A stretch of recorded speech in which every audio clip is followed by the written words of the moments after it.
প্ৰভাৱটো মানে বেয়াকৈ প্ৰভাৱ পেলাব, কাৰণ চাওক আজি প্ৰেছাৰৰ মেডিচিন, আজি আপোনাৰ চুগাৰৰ মেডিচিন, আজি হাৰ্টৰ যি মেডিচিন আছে, সকলো মেডিচিন আপোনাৰ এনেকুৱা বহুত মানুহ আছে মানে দৈনন্দিন খাব লাগে। গতিকে দৈনন্দিন খাব লগা মেডিচিন যদি 1.74% মেডিচিনৰ দাম যদি বৃদ্ধি কৰায়, তেতিয়াহ'লে মানুহে মানে হাহাকাৰময় পৰিৱেশৰ সৃষ্টি হ'ব।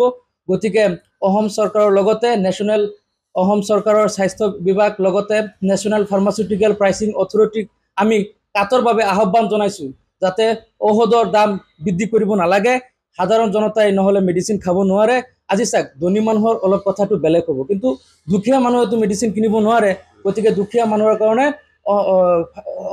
অসম পঞ্জীয়নভুক্ত ফাৰ্মাচী সন্থাৰ তৰফৰ পৰা নগাঁও জিলাৰ সমিতিৰ হৈ মই কাটৰভাৱে অনুৰোধ জনাইছোঁ, যাতে দাম বঢ়াব নালাগে। কিমানবিধ ঔষধৰ মূল্য বৃদ্ধি কৰিব?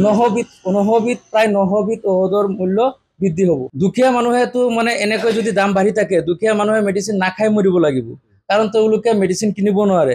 দাম বৃদ্ধিৰ ফলত আজি চাওক, দৈনন্দিন যদি এজন মানুহে কাম কৰে, 500 টকা হাজিৰাতকৈ বেছি হাজিৰা নাপায়, ভাত খাব না মেডিচিন খাব? গতিকে মেডিচিনৰ দাম বাঢ়িব নালাগে। মই কাটৰভাৱে অসম চৰকাৰৰ লগতে নেশ্যনেল ফাৰ্মাচিউটিকেল প্ৰাইচিং অথৰিটিক কাটৰভাৱে আহ্বান জনাইছোঁ, মেডিচিনৰ দাম যাতে বৃদ্ধি নহয়।